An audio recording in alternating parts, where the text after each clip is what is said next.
dulu ya. Kok feedback kenapa ya?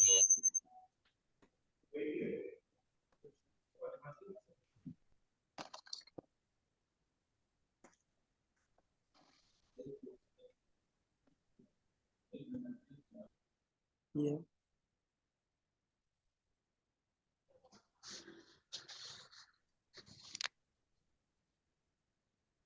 Baik, Bapak Ibu sekalian, selamat malam.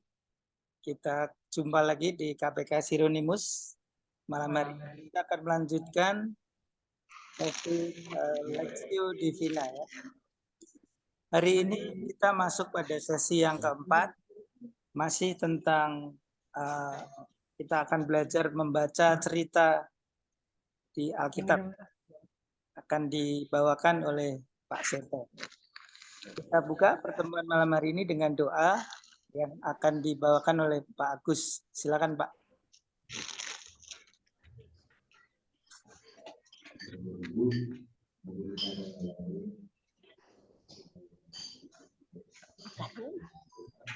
Thank you. Pada putra dan roh kudus.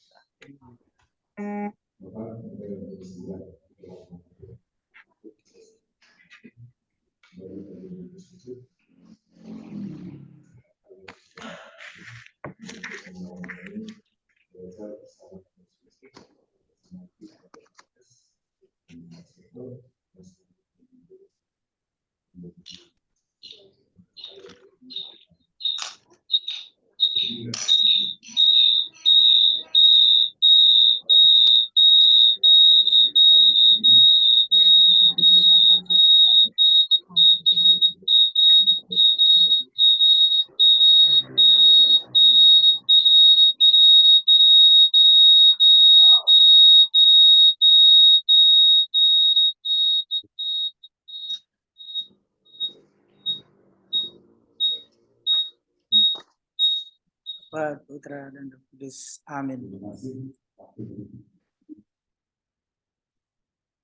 Baik, ya terima kasih Pak Agus. Baik Bapak Ibu sekalian, mari kita ikuti pengajaran dari Pak Seto. Silakan Pak.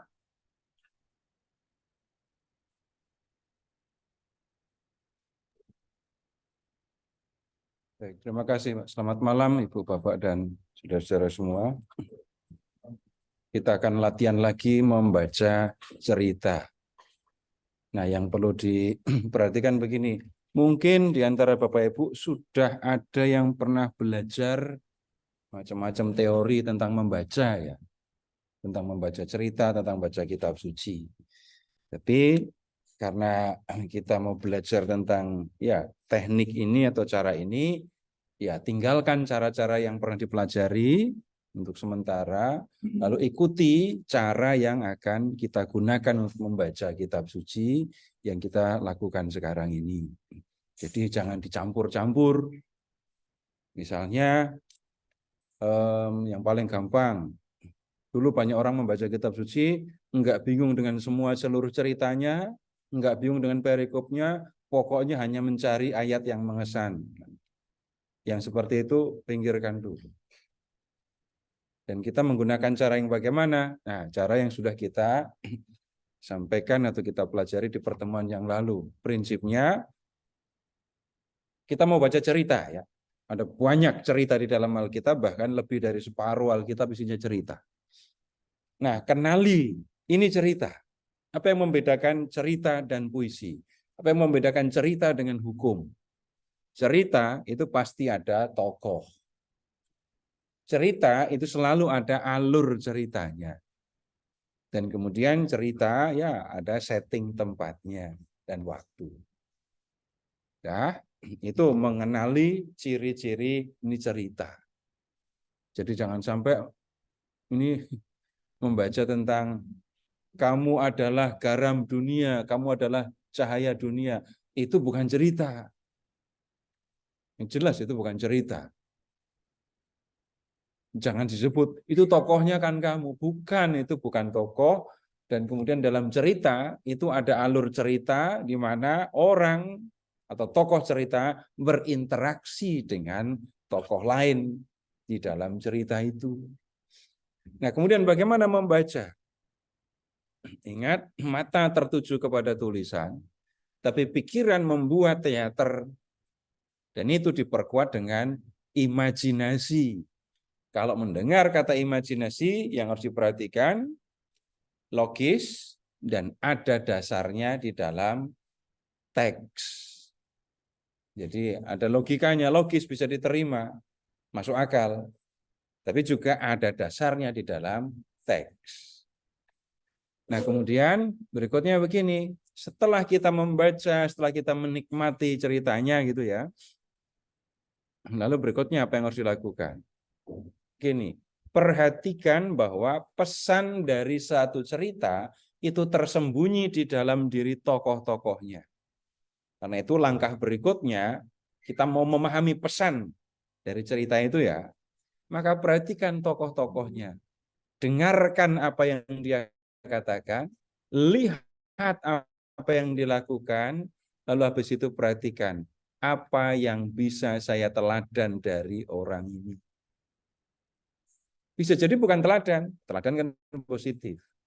Tetapi bisa juga yang kita temukan contoh negatif. Orang ini melakukan ini, orang ini kemudian juga berkata begini. Yang dilakukan, oh ini nggak bagus. Ini contoh negatif. Nah ini juga pesan. Kalau contohnya negatif berarti ya jangan lakukan seperti yang dilakukan oleh orang ini. Nah, pesan dari sebuah cerita tersembunyi di balik tokoh, cara memahami pesannya begitu. Lihat apa saja yang dilakukan, apa saja yang dikatakan. Dari situ pikirkan apa yang bisa saya teladan.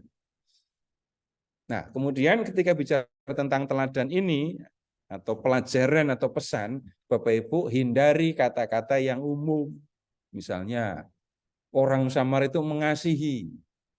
Nah, kalau contohnya sudah kata mengasihi, enggak usah buka Alkitab. Sudah, semua sudah tahu mengasihi. Tapi dari orang Samar yang murah hati, perhatikan. Lihat misalnya ya, orang Samar itu ya, melihat orang yang jadi korban perampokan tergeletak di pinggir jalan, hatinya tergerak oleh belas kasihan. Kemudian lihat orang itu turun dari keledainya, membasuh luka-lukanya, membalutnya, menaikkannya ke atas keledai tunggangannya sendiri, membawanya ke penginapan, merawatnya, dan kemudian keesokan harinya dia berpesan kepada pemilik penginapan, rawat dia, kalau kamu bilang ini uangnya, kalau kamu belanjakan lebih dari ini, aku akan menggantinya waktu aku kembali. Lalu dari situ kita bisa tahu, kita bisa memikirkan apa yang bisa diteladan dari orang ini. Apa misalnya? Enggak usah ngomong ini soal kalau nolong enggak kalau menolong tidak perlu melihat identitas, latar belakang agama, enggak muncul di dalam teks. Tapi kalau menolong, lihat. Ketika orang Samar itu menolong, yang harus dia keluarkan, yang harus dia korbankan, yang harus dia gunakan untuk menolong apa saja. Enggak ada waktu di situ. Yang ada apa saja coba? Lah kalau membasuh luka-luka itu, menyiram luka dengan mana ada air? Minyak, ada anggur, ada minyak. Terus membalutnya pakai apa? Kain. Terus menaikkan ke atas keledai tunggangannya sendiri, membawanya ke penginapan, merawatnya. Ya, masih merawatnya di penginapan kan. Habis itu dia memberikan 2 dinar kepada pemilik penginapan, tolong rawat orang ini. Lihat, kalau menolong bagaimana? Tuntas sampai selesai, misalnya begitu kan. Jadi dari melihat yang dilakukan oleh orang Samaria itu, kita bisa lihat, kalau menolong, gimana? Iya, tolong sampai selesai, misalnya begitu ya. Kemudian kalau mau menolong, berarti orang harus berani, saya harus berani apa? Korban itu tadi disebut diulang-ulang data-datanya yang dikorbankan apa saja kok. Enggak ada cerita tentang orang Samar itu lalu duduk di sebelah korban perampokan lalu berdoa. Enggak ada. Yang ada adalah, lihat, kalau menolong, orang harus berani ya mengorbankan macam-macam hal. Kemudian lihat lagi, kalau menolong apalagi? Hati, mulai dari hati yang tergerak oleh belas kasihan. Memangnya orang bisa menolong tanpa tergerak oleh belas kasihan? Bisa, bikin konten. Nah, kemudian dari situ, kan sudah ketemu pesannya ya. Dari orang Samaria ini saya belajar. Kalau menolong, ya saya diingatkan. Harus dengan, atau mulai dari hati yang berbelas kasihan. Lalu firman ini menegur saya, mengingatkan saya, menghibur saya, atau enggak? Ada yang merasa ditegur. Kenapa? Saya ngelihat orang susah, cuman bilang kasihan. Tapi nggak nolong. Itu kan menegur. Kemudian yang lain lagi, ya saya selama ini sudah melakukan ini. Berarti hati saya tergerak ketika menolong, ketika melihat orang lain susah, saya pernah hati tergerak, lalu saya menolong. Firman ini meneguhkan saya kalau begitu. Bisa dipahami? Nah, kita buktikan, paham apa enggaknya. Ambil contoh yang lain. Nanti habis itu kan jadinya itu menjadi apa? Pesan Tuhan untuk saya. Nggak usah mikirin orang lain. Dan yang dalam hal ini Bapak Ibu silahkan egois.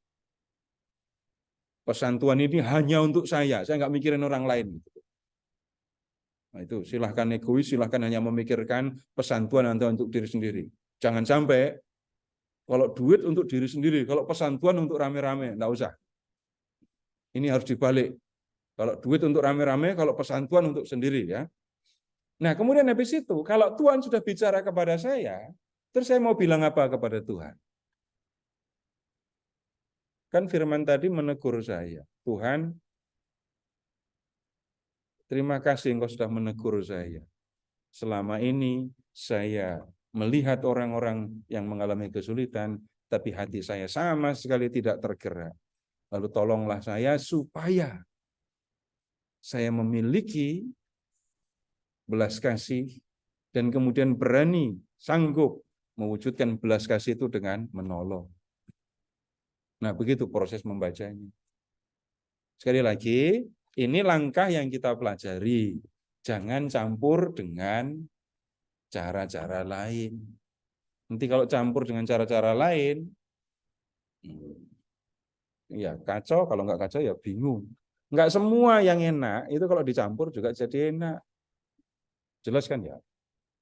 Coba pernah makan gulai, enak tuh ya gulai itu. Kalau dawet enak apa enggak? Enak. Coba campur gulai campur dawet. Jadi enggak bisa, harus dinikmati sendiri-sendiri. Ya. Baik, sekarang untuk contoh, silahkan pilih yang gampang dulu ya, yang pendek. Markus bab 2 ayat 1 sampai dengan 12. Kalau apa namanya seperti itu kalau saya tanya juga ya.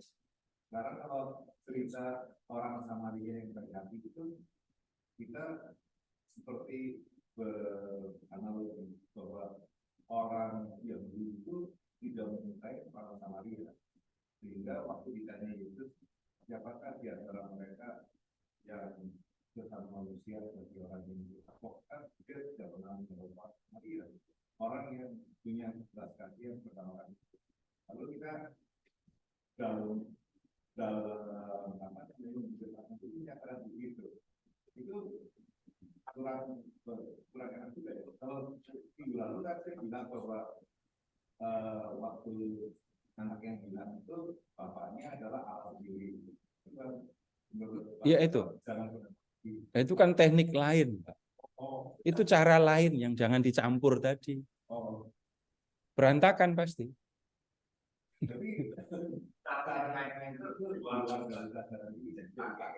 Iya itu silahkan mau mengikuti Santo Agustinus dengan analogi itu ya boleh. Tapi ya itu kan ya itu bukan cara seperti itu. Nanti akan sangat apa nyebutnya ya sangat subjektif. Misalnya begini, ketika bicara tentang bapak yang murah hati, anak yang hilang. Lalu orang tua bapak itu menunjukkan Allah bapak. Iya benar, di situ ada. Tapi kemudian itu nanti udah model atau cara yang lain. Orang Samaria itu melambangkan siapa Yesus sendiri dan seterusnya. Iya, tapi siapa yang bisa ngomong kayak gitu? Siapa yang punya? Bapak Ibu akan merata nggak ilmu seperti itu di antara umat? Yang bisa ngomong jadinya siapa nanti? Sangat terbatas. Tapi kalau dengan cerita seperti ini tadi, semua pegang Alkitab kan? Semua bisa baca kan? Semua punya imajinasi kan? Semua punya kemampuan untuk berlogika kan? Punya. Nah, itu bisa dipakai oleh semua kalangan. Tapi sekali lagi ya, kita lakukan teknik ini. Bahkan kalau bicara tentang orang Samaria tadi, perhatikan kalimat yang diucapkan oleh ahli Taurat itu.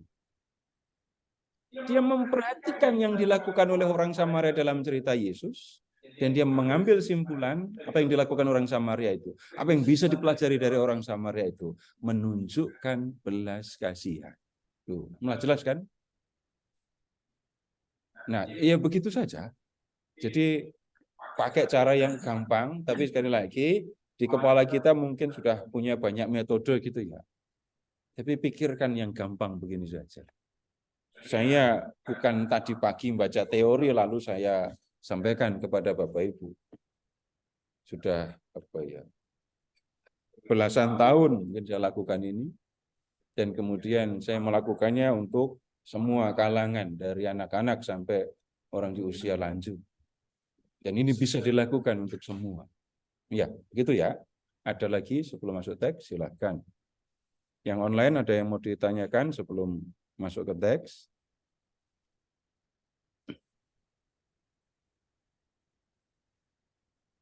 Kalau nggak ada, silahkan ke Markus bab 2, ayat 1 sampai dengan 11. Ada kalimat-kalimat yang sulit, nggak apa-apa diabaikan. Itu ya, nggak apa-apa. Tapi ada banyak hal yang mudah untuk dipahami. Beberapa hari kemudian, waktu Yesus datang lagi ke Kapernaum, tersebarlah kabar bahwa Yesus ada di rumah. Orang-orang datang berkerumun sehingga tidak ada lagi tempat, bahkan di depan pintu pun tidak. Bisa membayangkan kan ya, Yesus lihat datang ke Kapernaum, lalu dia ada di dalam rumah. Nanti kalau belajar selanjutnya harus ditanya ini rumah siapa dan seterusnya. Tapi nggak usah dulu. Lihat saja Yesus ada dalam satu rumah, ada di rumah. Dan kemudian lihat, berita tentang keberadaan Yesus tersebar luas kan? Dan lihat, dengerin orang-orang pada ngomong, Yesus ada di rumah, Yesus ada di rumah gitu kan. Lalu orang-orang datang, kemana? Datang ke rumah itu, dan lihat ayat 2. Orang-orang datang berkerumun sehingga tidak ada lagi tempat. Bahkan dikatakan di depan pintu pun tidak. Jadi ada orang-orang yang ada di dalam rumah. Kemudian ada yang di pintu, ada yang di depan pintu gitu ya. Nah, kemudian ia memberitakan firman kepada mereka. Nah, Yesus ngajar mereka. Apa yang diajarkan tidak diceritakan. Yang jelas Yesus berbicara, Yesus mengajar mereka. Ya. Kemudian sekarang lihat ke ayat 3. Lalu orang-orang datang membawa kepadanya seorang lumpuh. Digotong oleh 4 orang. Ini Bapak Ibu harus keluar rumah atau tetap di dalam rumah? Kalau mau ngelihat. Harus keluar. Di rumah itu ada begitu banyak orang, bahkan di luar pun orang berkerumun. Tahu-tahu ada 4 orang datang menggotong, membawa seorang yang lumpuh. Lihat, mereka mendekati rumah itu. Namun mereka tidak dapat membawanya kepadanya karena orang banyak itu.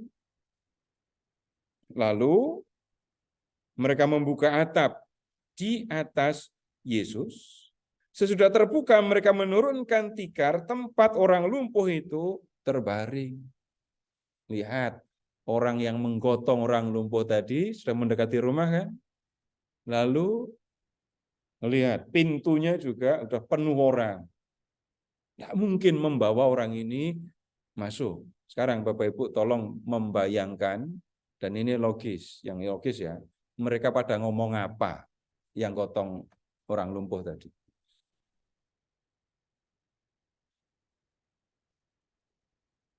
Nggak mungkin mereka nggak ngomong kan? Tapi omongan apa yang logis? Minta disembuhkan. Gimana kita bisa membawa saudara kita ini masuk? Orang-orang yang ada di dalam rumah begitu padat. Terus siapa yang punya ide berikutnya? Ya, mereka mikir dulu kan ya. Lalu kemudian pikir, bawa ke atas, buka atap. Itu yang lumpuh ditanyain apa enggak? Seret aja gitu.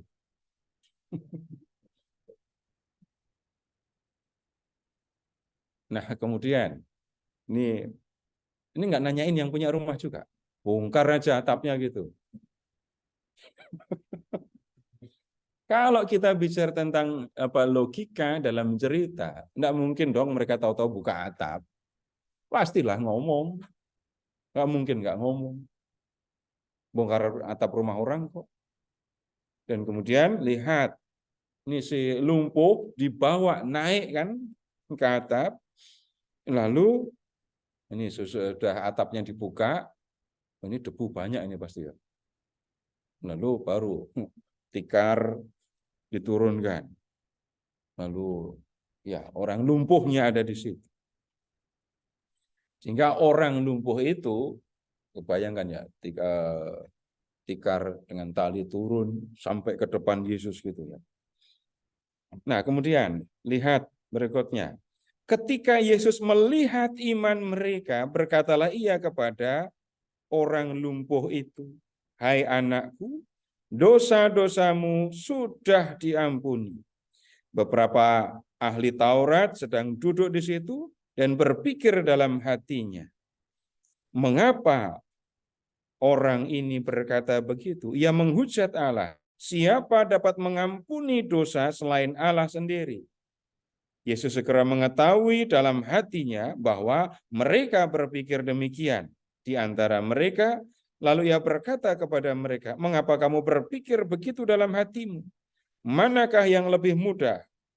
Mengatakan kepada orang lumpuh ini, dosa-dosamu sudah diampuni, atau mengatakan, bangunlah, angkatlah tikarmu dan berjalanlah. Namun, supaya kamu tahu bahwa Anak Manusia berkuasa mengampuni dosa di dunia ini, berkatalah ia kepada orang lumpuh itu, kepadamu kukatakan, bangunlah, angkatlah tikarmu dan pulanglah ke rumahmu. Sampai di sini dulu. Silahkan lihat ke ayat 5. Perhatikan ungkap kalimat, Yesus melihat iman mereka. Maksudnya, ini jawabannya ada di dalam teks ya, jangan cari di luar teks. Iman orang-orang itu, tunggu, iman mereka itu iman siapa sih? Iman yang bawa, yang lumpuh nggak punya iman. Berarti yang bawa dan yang ini lumpuh. Kalau yang lumpuh nggak punya iman, nggak mau naik ya. Iya, udah lumpuh bawa ke atas atap gitu. Itu kan situasi yang perlu mendapat perhatian kita kan. Bapak Ibu, orang lumpuh ya, dibawa ke atas nyata. Itu si lumpuhnya sendiri kan perlu keberanian kan ya. Keberanian dan kepasrahan gitu. Sekaligus berani dan ini pasrah. Nah, kemudian kok Yesus melihat iman mereka? Emang iman mereka kelihatan di mana? Dalam hal apa? Usaha konkret, sebut saja yang ada di teks. Membuka atap, Bongkar rata, menurunkan. kan? Dengan tujuan apa tadi? Membawa si lumpuh ke hadapan Yesus. Kenapa mereka sampai berpikir begitu? Jawabannya sederhana kan? Mereka percaya Yesus bisa menyembuhkan. Nah, di situ kelihatan iman mereka, baik iman si lumpuh maupun iman orang-orang yang membawanya. Nah, kemudian lihat, Yesus berkata kepada orang lumpuh itu, dosa-dosamu sudah diampuni. Tapi kemudian ahli Taurat yang sedang duduk di situ berpikir dalam hati. Jadi dia nggak ngomong ya. Ahli Taurat itu nggak ngomong, cuma mikir. Ngomong dalam hati gitu. Ngomong apa? Orang ini menghina Allah, menghujat Allah. Kenapa? Menyamakan diri dengan Allah. Hanya Allah yang bisa mengampuni dosa. Tapi orang ini, yaitu Yesus, mengatakan dia mengampuni dosa. Itu yang ada di pikiran ahli Taurat. Dan kemudian menanggapi kata-kata ahli Taurat, Bapak Ibu tolong perhatikan kalimat yang persis menjawab tentang pengampunan. Kata-kata Yesus yang persis menjawab tentang pengampunan.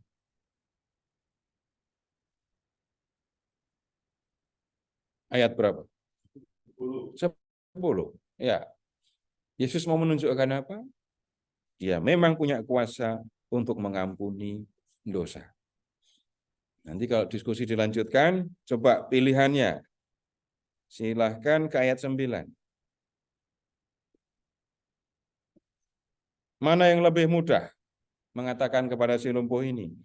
Mengatakan dosa-dosamu sudah diampuni, atau mengatakan bangunlah, angkat tikarmu, berjalanlah. Mana yang lebih mudah? Mengapa mengatakan begitu? Nah, jadi dihitung jumlah kata. Apa arti pertanyaan Yesus itu kalau begitu?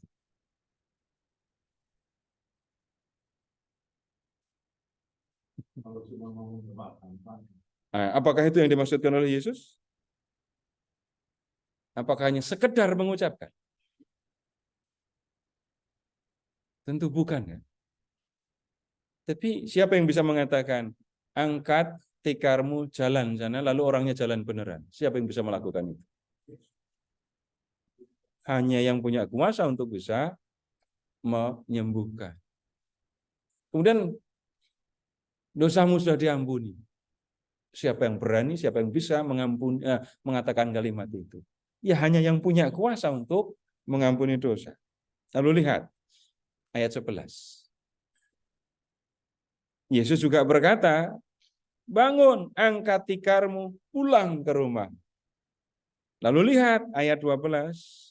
Jadi tunggu dulu. Berarti Yesus juga mengatakan dua hal itu kan ya. Baik dosamu diampuni maupun angkat tikarmu lalu jalan. Kemudian lihat ayat 12.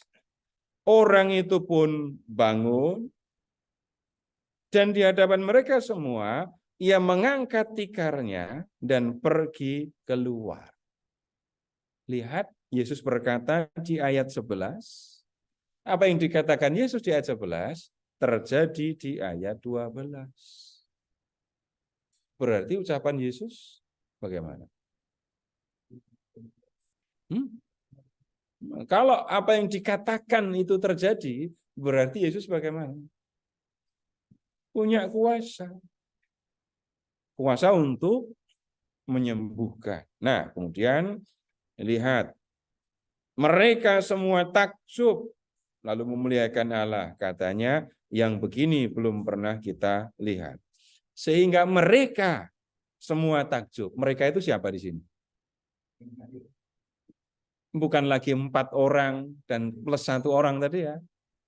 Orang-orang yang Semua datang orang ke yang hadir di situ melihat orang itu benar-benar ngangkat tikar terus jalan.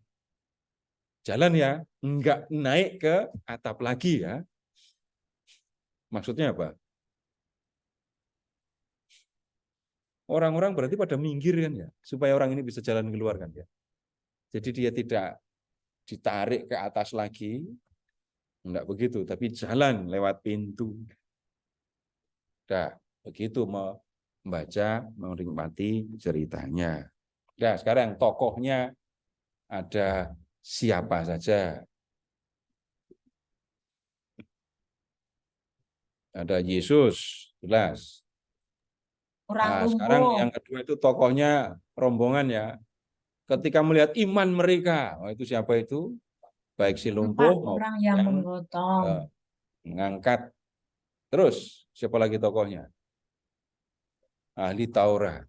Nah, sekarang ambil satu-satu dan pelajari apa yang dilakukan, apa yang bisa yang dikatakan, lalu pesannya, teladannya, contoh positif atau negatifnya untuk saya apa.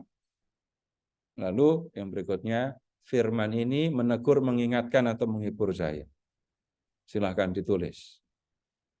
Nah itu gimana? Maksud saya, lah kalau saya yang ngomong terus kan berarti saya yang latihan, saya yang tambah pinter.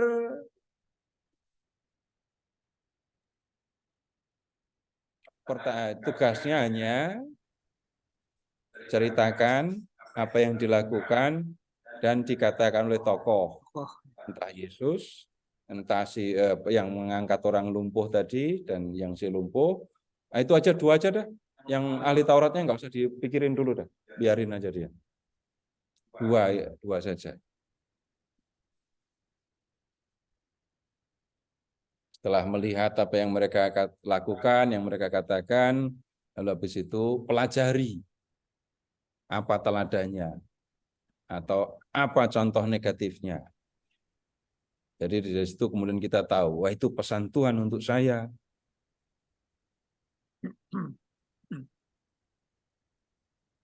Ditulis ya.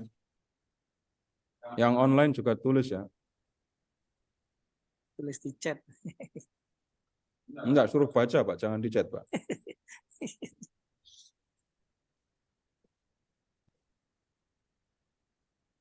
Si lumpuh.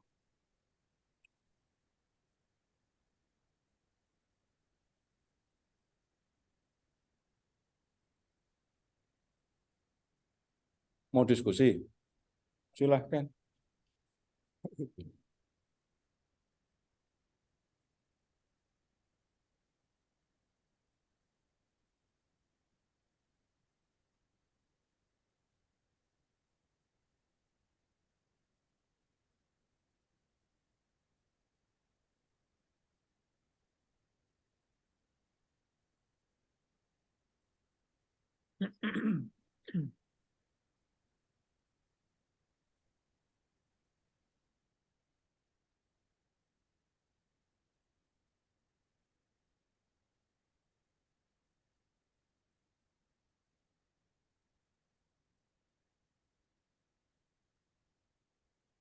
Mau berapa menit waktunya?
Doanya nanti saja dulu ya.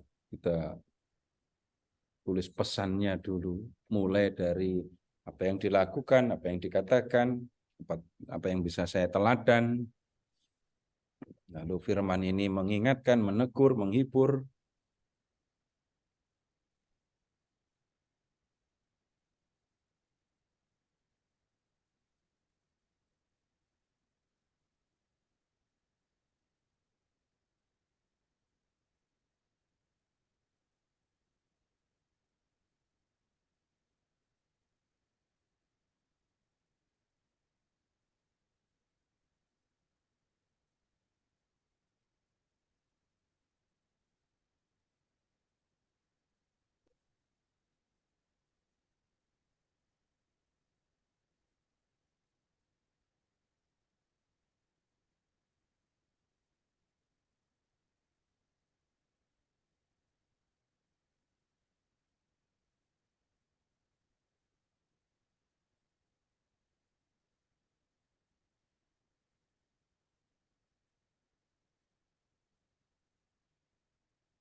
Enggak.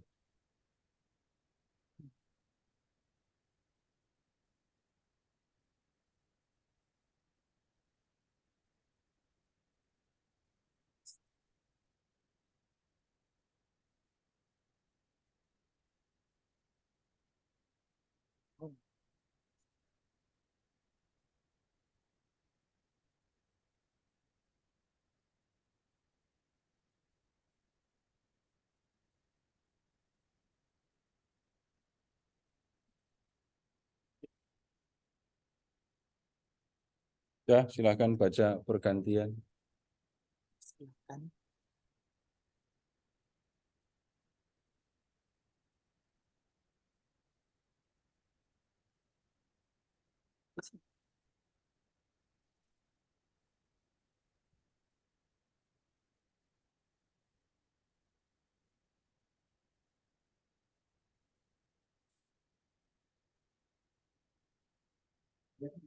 Pak Roy. Kok enggak pakai ayat? Tokoh. Kan tugasnya apa tadi? Waduh, bisa lupa. Tokoh-tokoh ya. Bahkan saya mengatakan jangan kita tidak pakai lagi teknik atau cara ayat yang mengesan, tapi perhatikan tokoh, apa yang dilakukan tokoh, apa yang dikatakan tokoh. Jadi ada satu tokoh Yesus, dia bilang apa, dia melakukan apa. Nah, ya begitu. Terus apa yang bisa diteladan, apa yang bisa dipelajari dari tokoh ini? Buku dan tantangannya, Pak. Dari saya Yesus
Ya,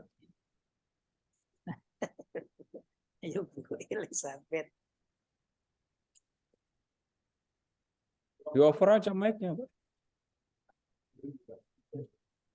Enggak ada idem, baca yang sudah ditulis.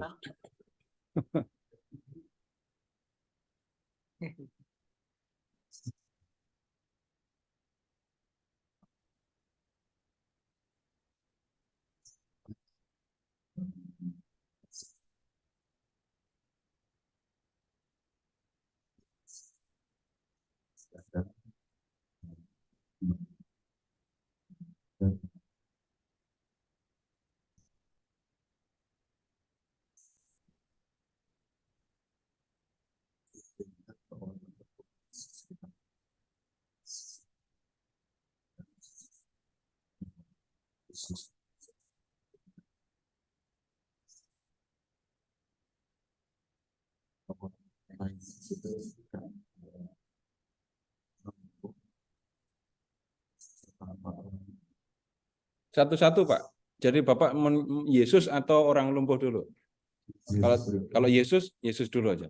Yesus akan dapat mau dan mengajar dalam rumah. Ya, Dalam rumah. Dan Yesus datang ke rumah itu di orang datang sehingga berkumpul. Tidak ada untuk kemungkinan untuk masuk dari sampai tidak bagi teman-teman. Terus enggak, bukan. Yesusnya belum selesai kan? Yesus mengajar. Ya.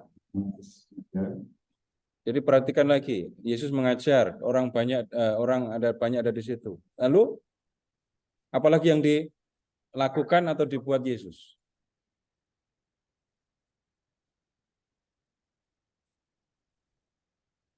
Terus dalam mengajar itu awalnya sebelum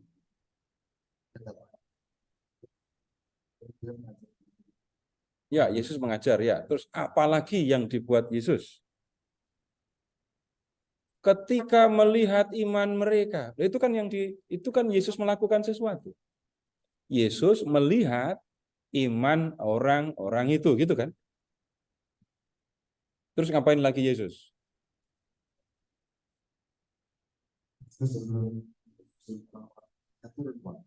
Iya, iya. Terus habis itu apa yang dilakukan Yesus?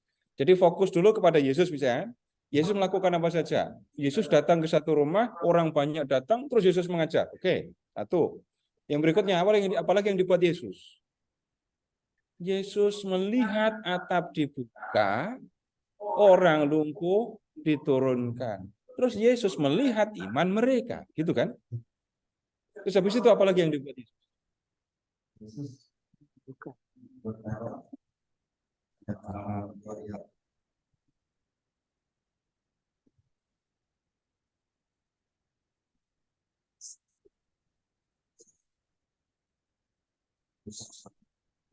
Tuh, Yesus mengampuni orang lumpuh. Terus, apa lagi? jadi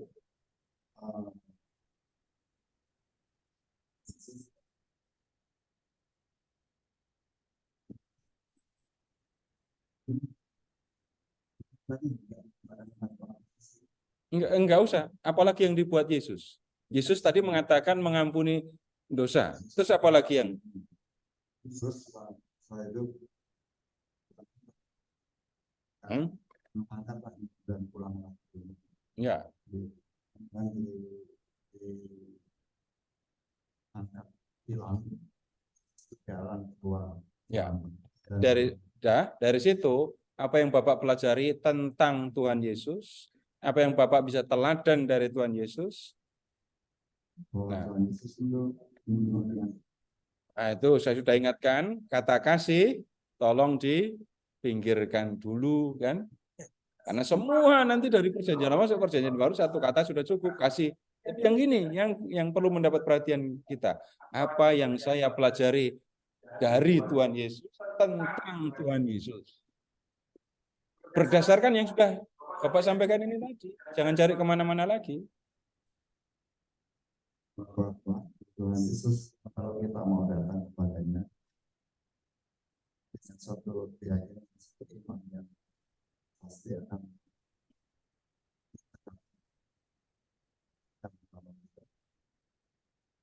Ya, tapi kalau pasti terkabul hati-hati ya. Kita udah banyak bicara tentang doa kan. Sarah, Elia itu minta mati, nggak dikabulkan. Kata pasti dikabulkan itu tunggu dulu. Tapi kan Bapak sudah menyebut tadi ini. Apa yang kita bisa pelajari itu dari Tuhan Yesus. Tuhan Yesus melihat iman. Dan iman itu kelihatan di mana? perbuatan. Nah, itu kan pelajaran serius untuk kita, Pak. Nah, dari situ Bapak merasa diingatkan nggak? Imannya udah kelihatan belum selama ini? Nah, begitu. Membacanya, berpikirnya begitu. Yang lain jadi lebih paham atau tambah bingung? Kalau tambah bingung, keterlaluan.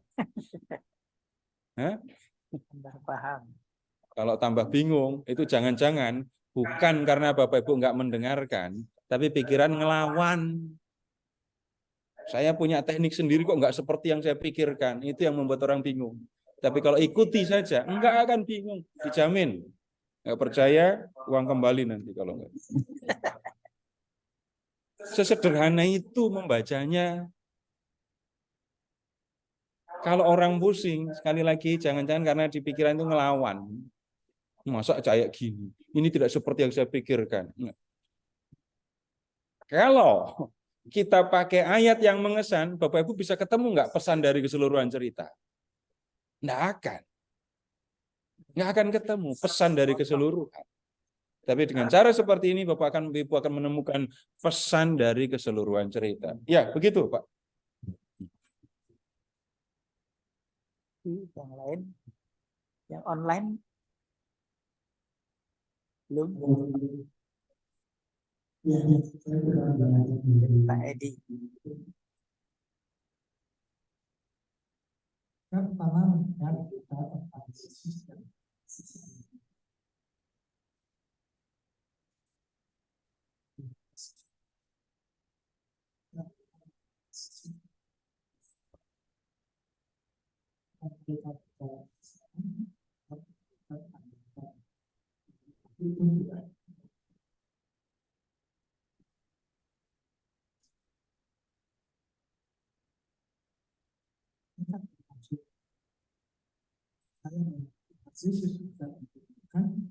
Maka mereka berusaha mencari jalan agar si sakit ini bisa langsung dekat dengan dia. Dan dari kemana-mana akhirnya mereka menemukan jalan lewat kasih. Pada itu mereka akhirnya buka sehingga sisa dihubungkan si sakit itu. Jika si sakit itu sampai bawah, yang yakin juga bahwa walaupun dari atas bisa sampai bawah juga. Dan itu disebutkan oleh Yesus karena mereka percaya Tuhan Yesus bisa menyembuhkan.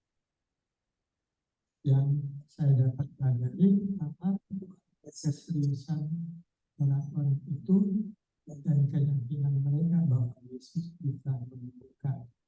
Keseriusan itu membawa mereka untuk mencari jalan agar bagaimana caranya itu bisa dekat, orang sakit itu bisa dekat.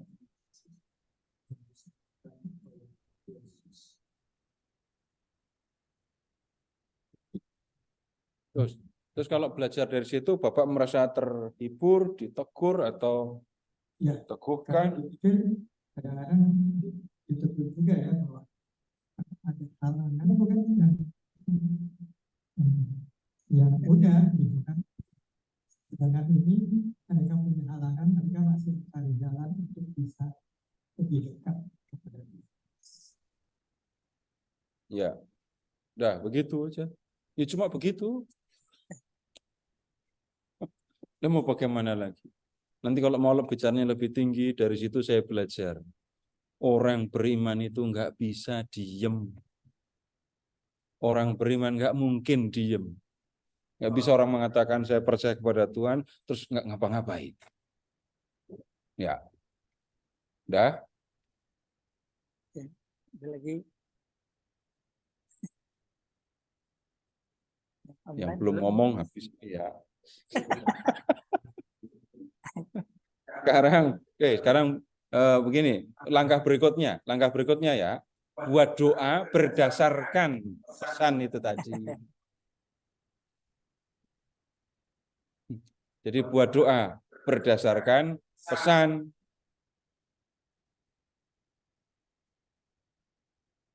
Udah saya siapkan bacaan berikutnya, nggak usah khawatir, sudah siap. Tapi Bapak Ibu buat doa yaitu berdasarkan firman pesan yang disampaikan Tuhan kepada saya melalui perikop ini tadi, saya pengen bicara apa kepada Tuhan.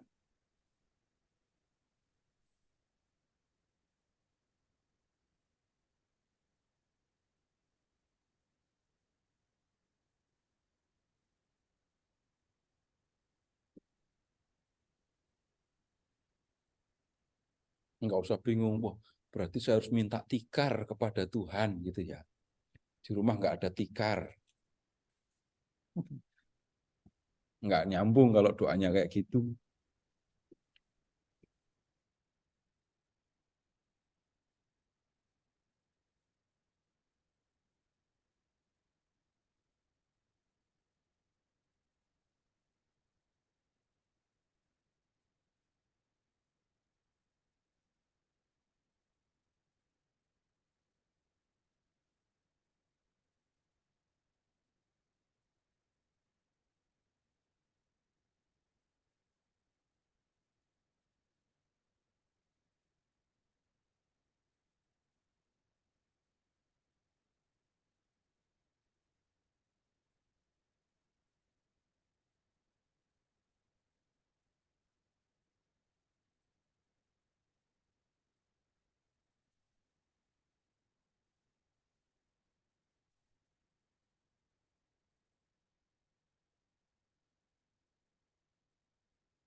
Yang online ada yang membacakan pesan yang sudah ditulis sebelum bacain doa. ya.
Ya,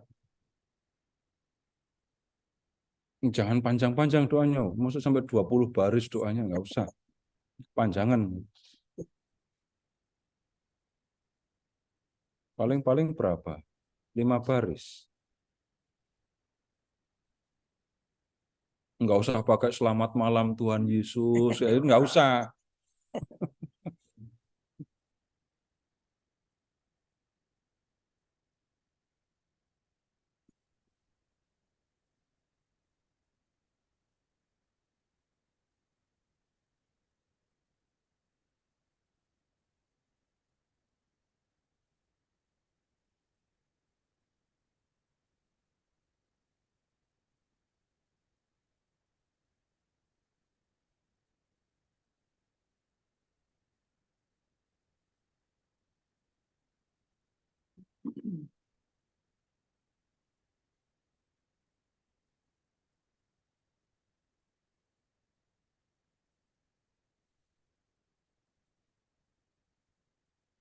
Ya, siapa yang mau membacakan doanya?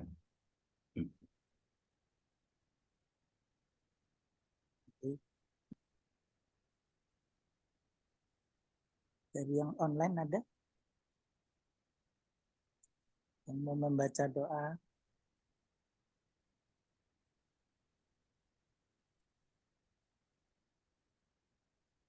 Pak Helmi, Pak Okada.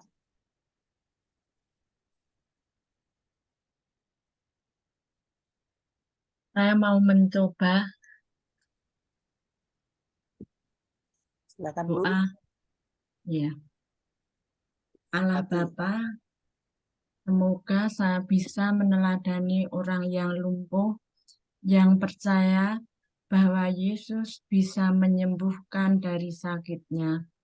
Semoga iman saya semakin diteguhkan. Amin. Ya, yang lain.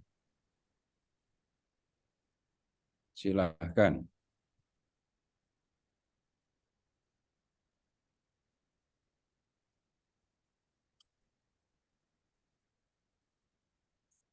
Ya udah saya keluar aja Bapak Ibu, Bapak Narto yang pimpin. Pada malu sama saya, Pak. Ayo Bu. Ya, enggak apa-apa saya keluar, tapi Bapak Ibu baca ya. Ya. Ya, silakan Pak Gus. Oh, di sini biar yang online bisa dengar juga.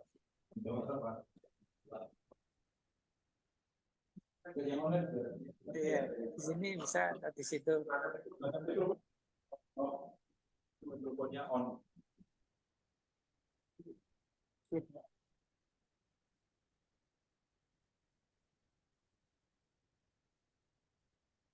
Ya, saya mau mencoba doa yang saya dapat dari perikop tadi.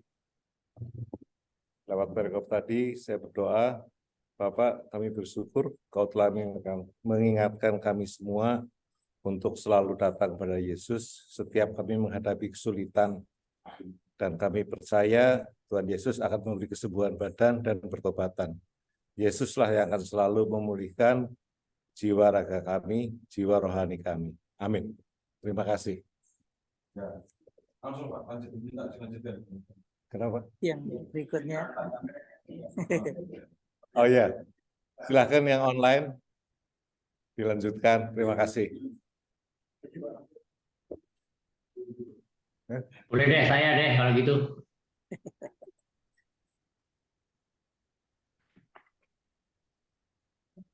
Saya boleh coba ya. Silakan Pak. Tuhan Yesus, ampunilah dosa-dosa saya seperti Engkau telah mengampuni dosa orang lumpuh yang Kau sembuhkan. Tumbuhkanlah dalam diri kami iman seperti yang dimiliki oleh orang lumpuh yang Engkau sembuhkan, sehingga kami dapat selalu bergantung kepadamu. Tuh. Keren kan? Amin. Amin. Ya, yang lain lanjut. Yang lain lagi, silahkan. Bu Cilian nih biasanya. Kalau saya yang jadi tuan berarti pasti doa-doa Bapak Ibu saya dengerin semua tadi. Bu Clara. Bu Clara, silahkan. Hari.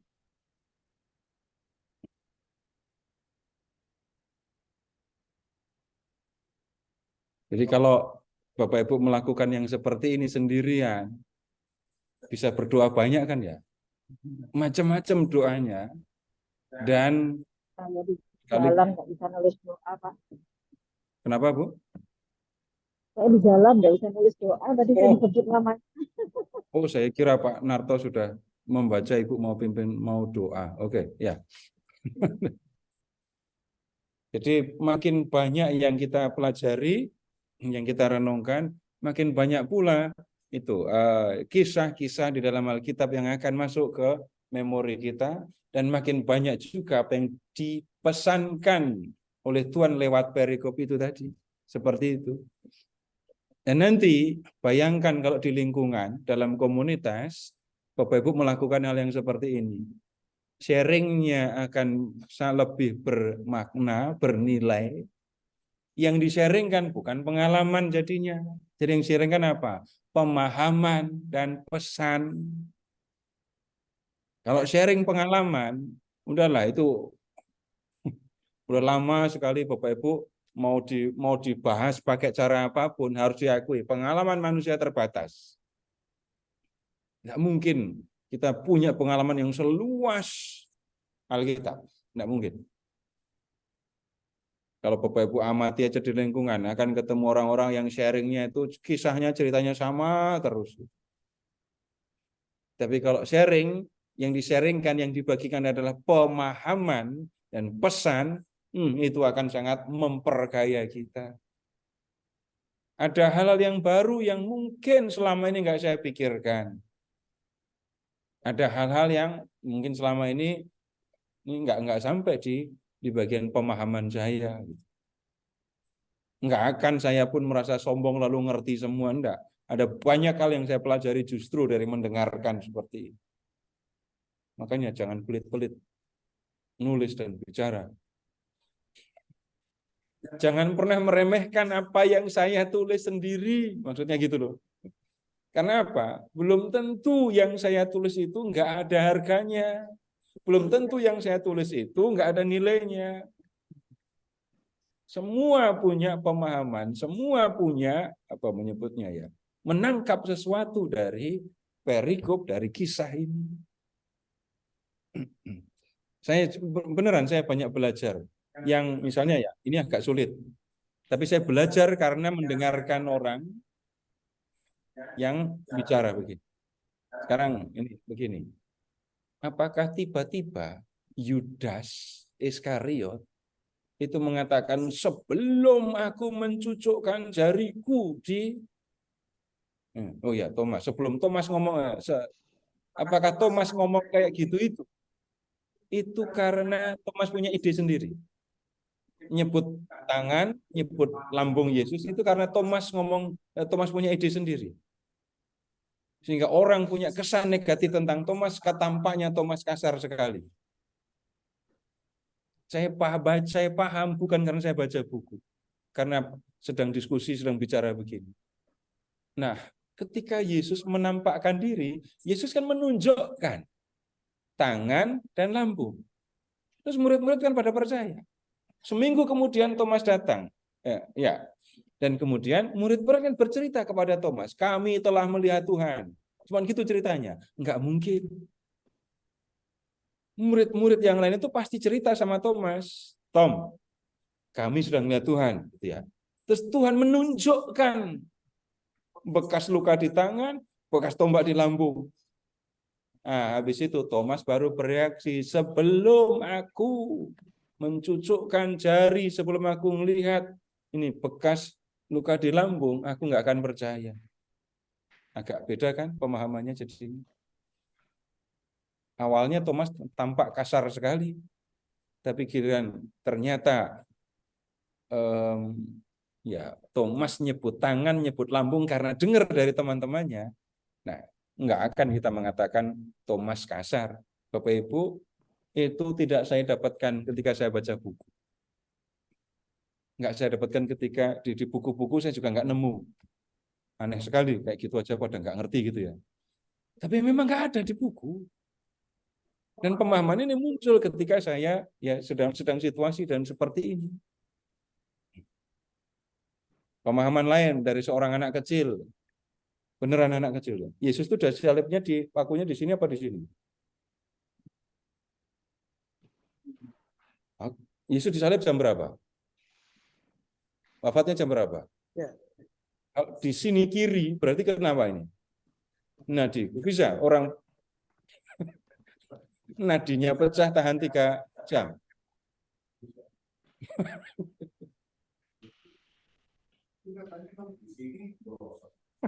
Lihat aja di bawah pantat ada sandarannya.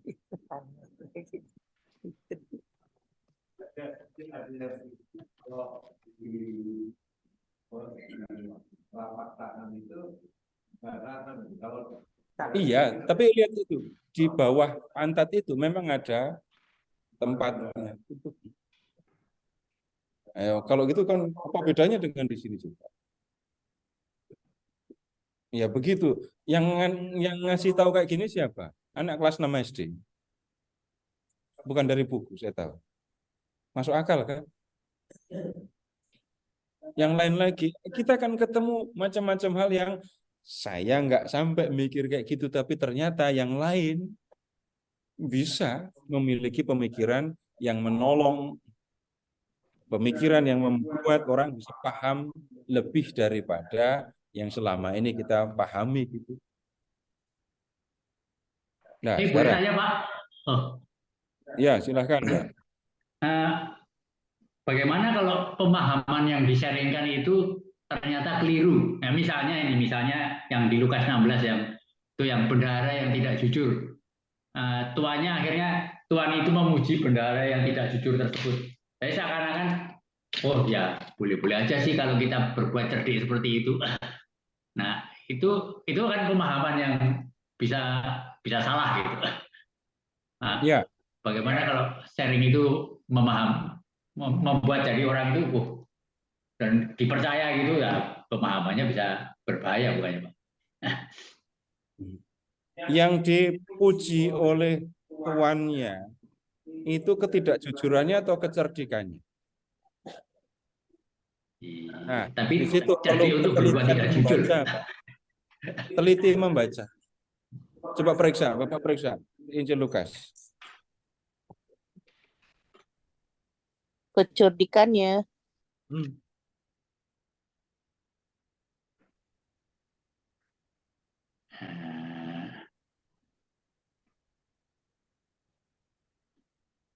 Lihat bab Lukas 16, Pak.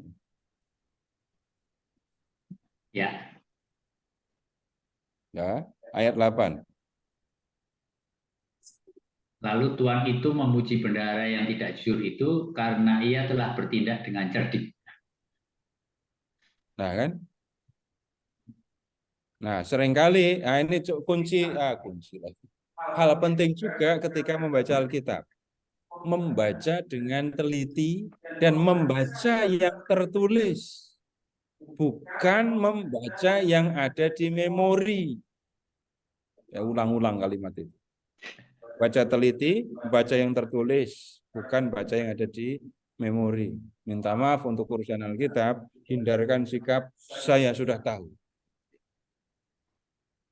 Nah, itu menjadi hal yang penting untuk mendapatkan perhatian kita. Dan bisa jadi ini juga ya kalau nggak pernah membaca sendiri, nggak bisa merasakan benar atau salah. Kalau nggak pernah ketemu orang lain, mungkin juga nggak akan ada yang ngoreksi pemahaman saya. Nah, begini, perlunya belajar bersama juga itu. Saya punya pemahaman, dan pemahaman yang ada dalam diri saya ada yang benar pasti.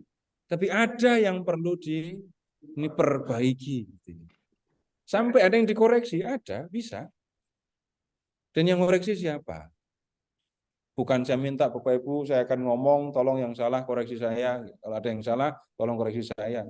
Tapi bisa jadi juga dengan mendengar, dengan memperhatikan teman-teman kita, apa yang ada di pikiran saya, itu kalau memang salah, ada yang akan ini koreksi. Anaknya Isai ada berapa? Anak Pak Isai ada berapa? Coba ya. Lihat ke 1 Samuel bab 16.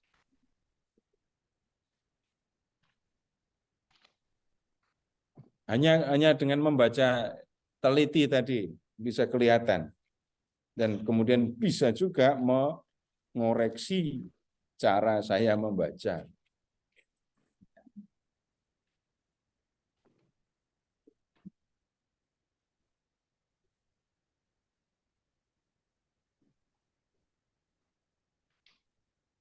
Lihat ke nih ayat 10. Kalau ceritanya harus dibaca dari awal ya. 1 Samuel bab 16.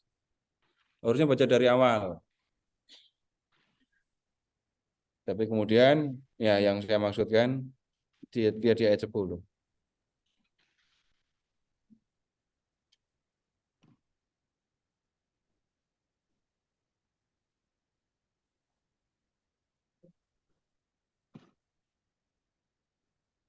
Kalau membacanya buru-buru, cepat-cepat, nggak mempertimbangkan lain-lain, anak Isai ada berapa? 7 kan? Kalau bacanya buru-buru. Nah yang terus kan ditanya yang berikutnya, masih ada lain lagi enggak? 1 orang masih ada di Padang.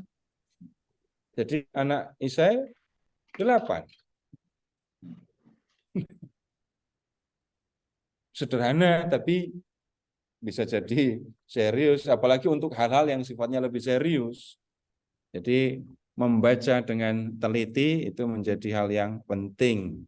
Ya, begitu, Pak. Ya, terima kasih, Pak. Ya, ada pertanyaan lain?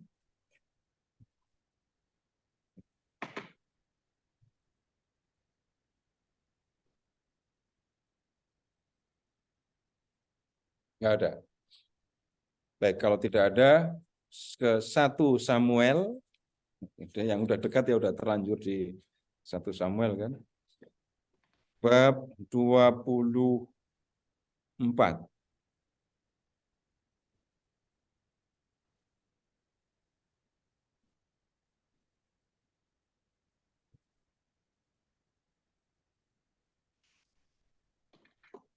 Ayat 1 sampai dengan 23.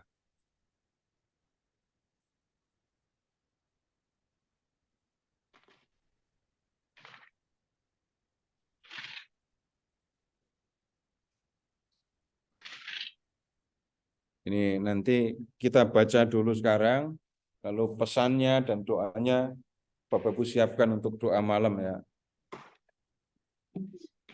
Udah ketemu semua teksnya? Jadi ini latar belakangnya atau ceritanya, Daud dikejar-kejar oleh Saul untuk dibunuh. Daud pergi dari sana dan tinggal di kubu-kubu di En-Gedi. Ketika Saul pulang sesudah mengejar orang Filistin, ia diberitahu demikian, ketahuilah, Daud ada di padang gurun En-Gedi. Saul kemudian mengambil 3.000 orang terpilih dari seluruh orang Israel, lalu pergi mencari Daud dan orang-orangnya di gunung batu kambing hutan. Ia sampai ke kandang-kandang domba di tepi jalan. Di sana ada gua, dan Saul masuk ke dalamnya untuk membuang hajat. Baru di sini kan ketemu di Alkitab orang buang hajat. Sementara Daud dan orang-orangnya duduk di bagian terdalam gua itu.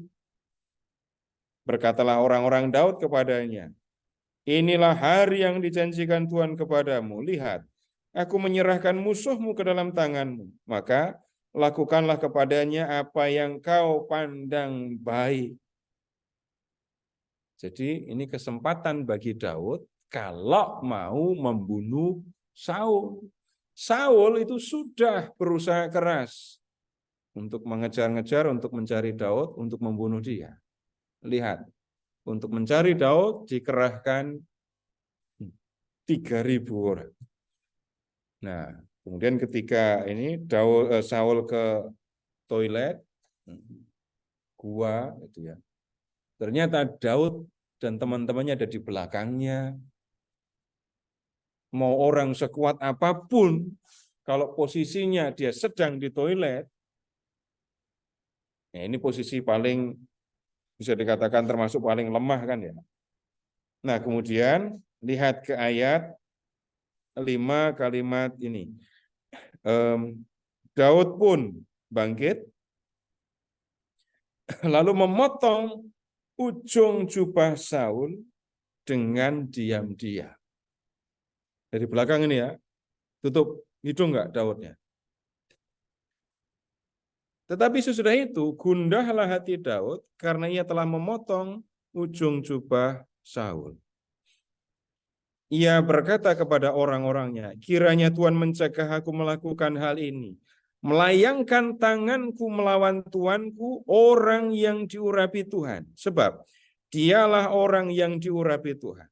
Daud memperingatkan orang-orangnya dengan perkataan itu dan tidak mengizinkan mereka bangkit menyerang Saul. Jadi Daud hanya memotong ujung jubah Saul dari belakang. Dia pun mengingatkan anak buahnya Jangan sampai kamu melayangkan tanganmu, jangan sampai kamu ini menyerang Saul. Nah, sementara itu Saul telah bangkit, meninggalkan gua itu dan melanjutkan perjalanan. Kemudian Daud juga bangkit dan keluar dari gua itu. Lalu berseru kepada Saul dari belakang, "Tuanku Raja." Saul menoleh dari belakang. Lalu Daud berlutut dan sujud menyembah dengan mukanya sampai ke tanah. Kata Daud kepada Saul, "Mengapa engkau mendengarkan omongan orang yang mengatakan Daud sedang berikhtiar mencelakakanmu? Hari ini dengan mata kepalamu sendiri engkau telah melihat bahwa hari ini juga Tuhan telah menyerahkan engkau ke dalam tanganku dalam gua itu. Ada orang yang meminta aku membunuh engkau, tetapi aku menaruh belas kasih kepadamu karena pikirku, aku tidak akan melayangkan tanganku melawan Tuanku itu, sebab dialah orang yang diurapi Raja, diurapi Tuhan. Lihatlah Bapakku, lihat ujung jubahmu dalam tanganku ini. Aku memotong ujung jubahmu tetapi tidak membunuhmu. Sadarilah dan lihatlah bahwa tanganku bersih dari kejahatan dan pengkhianatan. Aku tidak berbuat dosa terhadap engkau, walaupun engkau mengejar-ngejar aku untuk mencabut nyawaku. Ini jelaskan ya, Saul mencari Daud untuk mencabut nyawanya, untuk membunuhnya. Kiranya Tuhan bertindak sebagai hakim di antara aku dan engkau. Kiranya Tuhan melakukan pembalasan kepadamu demi aku, tetapi tanganku tidak akan melawan engkau seperti yang dikatakan peribahasa kuno. Dari orang fasik timbul kefasikan. Ya, tanganku tidak akan melawan engkau.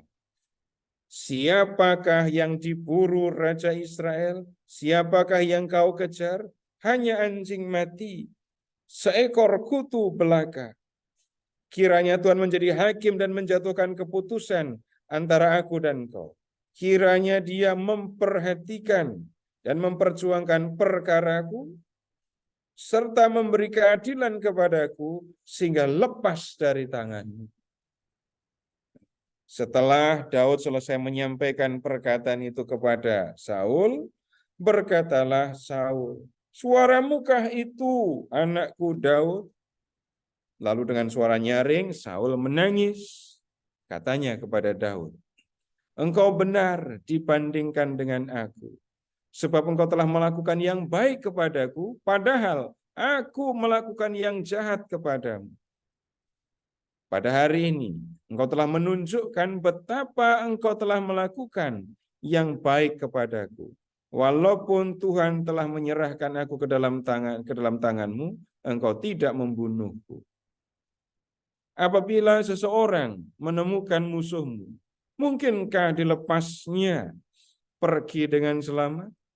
Kiranya Tuhan membalaskan kebaikan kepadamu atas apa yang telah kau lakukan kepadaku pada hari ini. Sekarang aku tahu bahwa engkau pasti menjadi raja dan kerajaan Israel akan kokoh di tangan. Bersumpahlah sekarang kepadaku demi Tuhan bahwa engkau tidak akan melenyapkan keturunanku dan tidak akan menghapuskan namaku dari kaum keluargaku." Lalu Daud bersumpah kepada Saul. Kemudian Saul pulang ke rumahnya, sedangkan Daud dan orang-orangnya pergi ke kubunya. Ceritanya juga jelas. Kata-kata yang bisa mengganggu, Tuhan sudah menyerahkan musuhmu ke dalam tanganmu. Itu kata-kata bisa mengganggu. Kalau bingung bisa diabaikan saja kata Tuhan itu, ya. Tapi yang ada adalah di hadapan Daud, musuhnya, orang yang mencari untuk membunuhnya, itu ada dalam keadaan paling lemah. Udah mengingatnya begitu saja. Jadi karena begini, kalau di perjanjian lama, itu segala sesuatu terjadi itu karena Tuhan gitu ya. Jadi nanti kalau nggak hati-hati di sini bisa pertentangan. Tuhan sudah menyerahkan musuh Daud ke tangan Daud, jadi harus dibunuh. Tapi di sisi lain Daud bilang apa? Aku tidak mau melayangkan tanganku melawan orang yang diurapi Tuhan. Ini sama-sama Tuhan kok. Beda pandangannya. Nah, yang pertama tadi yang harus diperhatikan, bisa itu ditinggalkan dulu. Nah, berkaitan dengan cerita ini, berkaitan dengan ceritanya, apakah ada pertanyaan? Enggak kan? Gampang saja ceritanya. Kalau orang sudah datang dengan 3.000 orang, nyari satu orang, walaupun punya anak buah ya, berarti niatnya untuk membunuh udah beneran kan? Jadi Bapak Ibu, tokohnya ada berapa yang harus diperhatikan dalam perikop ini? Nomor 1 Daud, dan kemudian Saul. 3.000 pasukan nggak usah diurusin, nggak diceritakan kan ya.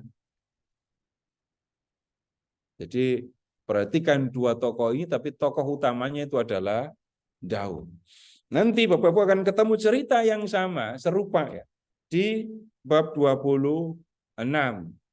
Jadi Bapak Ibu baca yang ayat bab 24 ini tadi, pelajari Daud, lalu lihat apa yang dia lakukan, perhatikan apa yang dia katakan, lalu pelajari apa pesan, apa yang bisa dipelajari, teladan dari Daud di perikop ini.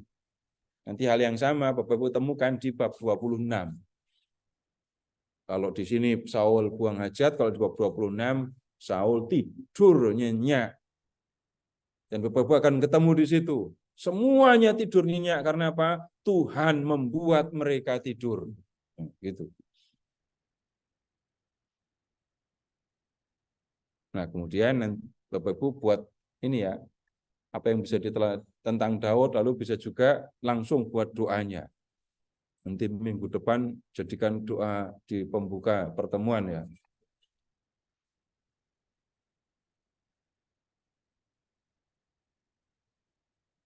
Baik, ada pertanyaan?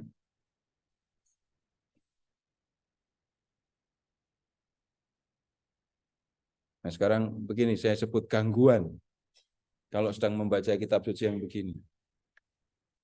Kalau Bapak Ibu membaca kitab suci seperti ini tadi, tapi Bapak Ibu sambil pegang handphone untuk ngecek medsos, ya susah pikirannya. Saya tahu bukan karena saya menasihati, enggak, saya korban. Saya termasuk yang susah mikir kalau sudah pegang handphone ini.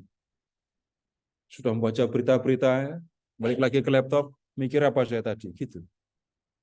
Jadi kalau mau membaca, Bapak Ibu ambil waktu, luangkan waktu ketika ya yang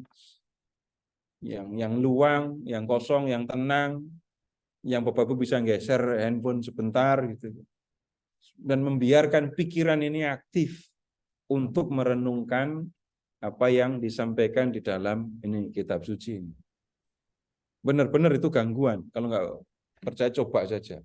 Merenungkan ini, baca kitab suci, terus pegang handphone, ngecek medsos. Habis itu balik lagi. Harus mikir ulang dari awal. Lalu akan ada pemikiran-pemikiran yang muncul yang bisa hilang dan susah dicarinya. Tapi kalau memang ya niatnya untuk membaca kitab suci ya memang meluangkan waktu. Nah, itu yang kita perlu perhatikan. Nah, kemudian yang tadi saya sampaikan kepada Bapak Ibu berkaitan dengan doa. Jawab jujur.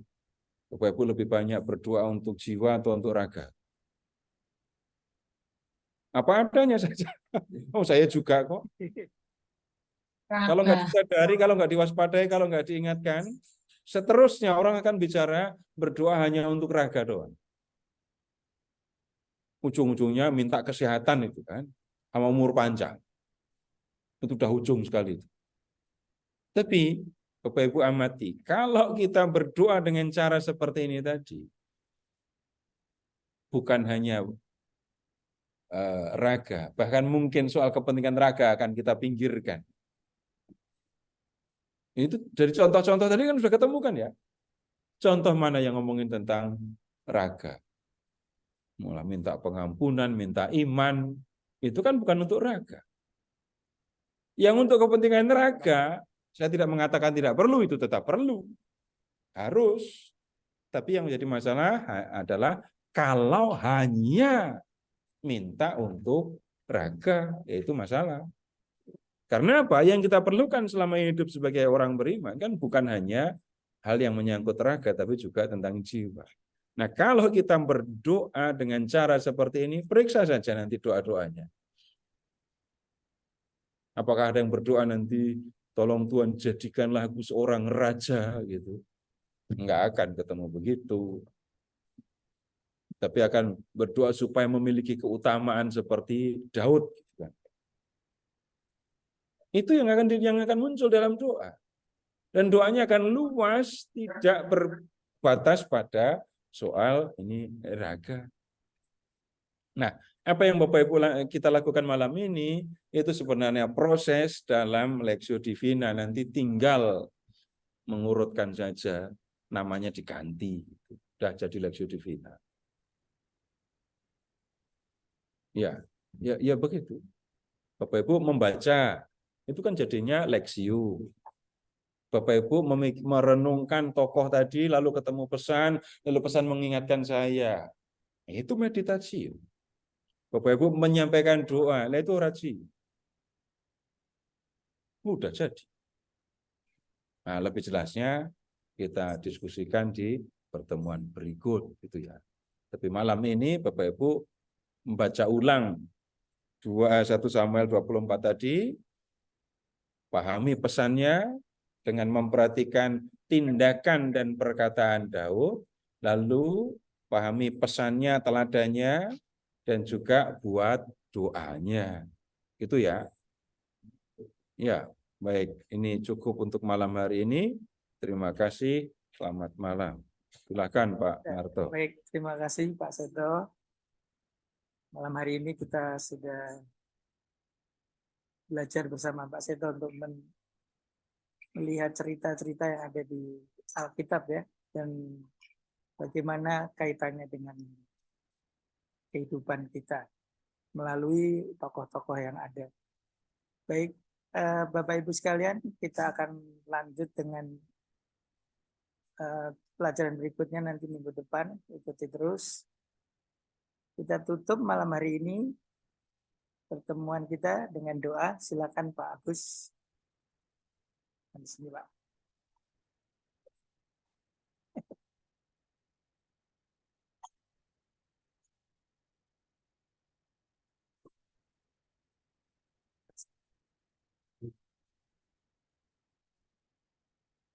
Bapa dan Putra dan Roh Kudus. Amin.